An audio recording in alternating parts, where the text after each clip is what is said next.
And welcome to this edition of the Native News Update on this Wednesday, June 30th.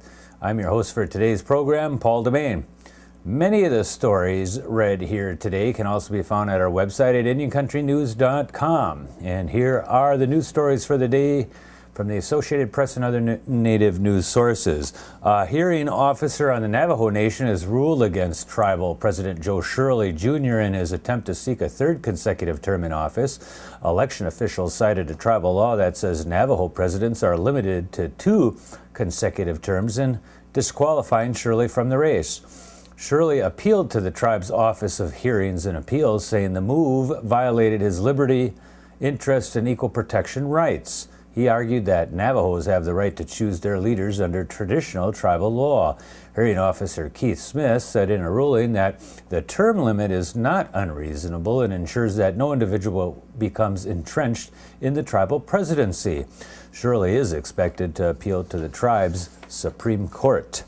Seneca businesses have gotten some relief from a federal judge who ordered a temporary halt to a new law that bans the shipment of cigarettes through the mail.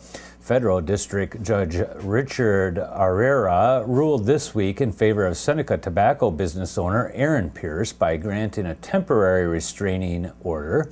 The new law would have taken effect June 29th. The judge scheduled a July 7th hearing. The Seneca Indian Nation, whose member-owned businesses dominate the discount mail-order cigarette industry, said the Prevent All Cigarette Trafficking Act will get its $100 million per year tobacco economy, will gut its $100 million per year tobacco economy and eliminate over 3,000 jobs held by workers inside and outside the tribe. The tribe's businesses are estimated to sell 4 of every 5 packs by mail. Health and anti-smoking groups cheer the mailing ban as a way to limit teenagers' access to cigarettes. Cigarette giant Philip Morris USA praises it for keeping smokers from dodging state taxes, which the Senecas don't have to charge. The law's opponents, however, see it as an attack on tribal sovereignty and a ploy by big business to regain market share being lost to fast-growing native brands that at half the price often outsell the brand names. Caught in the Senate filibuster of a bill to extend unemployment payments to is a $3.4 billion government settlement with hundreds of thousands of American Indians over claims that the Interior Department mismanaged their land trust accounts over the years. Congress must authorize the Obama administration to enter into the class action settlement, 14 years in the making, with between 300,000 and 500,000 American Indians who have land held in trust by the Bureau of Indian Affairs. The House gave its approval in May, but the settlement authorization is tucked into the Democrats' job agenda legislation that fell 3 votes short of breaking a Republican filibuster in the Senate last week. And now the future of the hard-fought agreement is in doubt.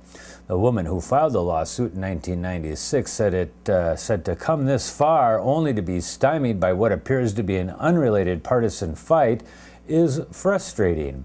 The Senate's action, or lack of it, leaves the plaintiffs and the Obama administration with little choice but to wait and see if the Democratic leadership can rally support for another push for a vote on the bill after the July 4th holiday.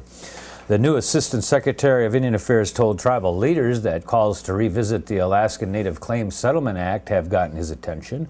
During a 4-hour-long meeting in Fairbanks, Larry Ucklehawk listened to a host of concerns from Alaska Natives. Many speakers focused on weakened ties to ancestral lands and said it was time to revisit the 1971 law that settled Aboriginal land claims by transferring 44 million acres of land to Native corporations.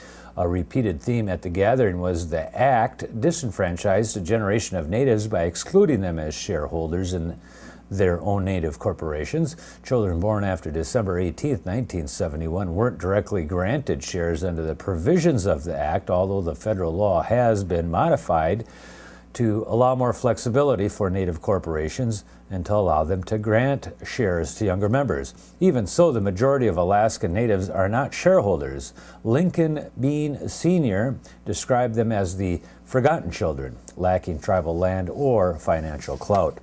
7 Native Hawaiian high school students are studying at Harvard Medical School this summer.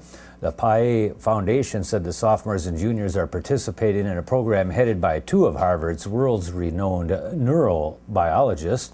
The students are due to attend lectures, small group conferences, and medical case-based tutorials. Harvard is also hosting students from Hopi, Sioux, and Wampanoag tribes at the program, which aims to improve opportunities for Native American high school students to learn science. The students are due to return on July 17th. A Nevada tribe is suing the federal government to block distribution of money that Congress set aside for descendants of those who lived in the vast area, including California's Death Valley and most of what is now Nevada today. A lawyer for the Timbisha Shoshone of the Western Shoshone Nation said last week the tribe never agreed to give up their lands and aren't touching the fund, which has grown to hundreds of millions of dollars. The Timbisha want to recover land, and they also want to hold on to the judgment fund, said attorney Robert Courte, executive director of the Indian Law Resource Center. A Department of Justice spokesman, Charles S. Miller, declined comment on the lawsuit filed June 10th in U.S. District Court in Washington, D.C. The lawsuit seeks an injunction to block disbursement of the money set aside by a federal Indian Claims Commission in 1977 and the Western Shoshone Claims Distribution Act of 2004. The Elko Daily Free Press reported that the Bureau of Indian Affairs officials told an audience June 19th that the untapped fund now tops $186 million and that Western Shoshone people needed to apply by August 2nd in order to be eligible for a share of that award.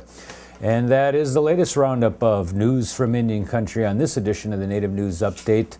We want to thank you for joining with us and come back again soon. Miigwech.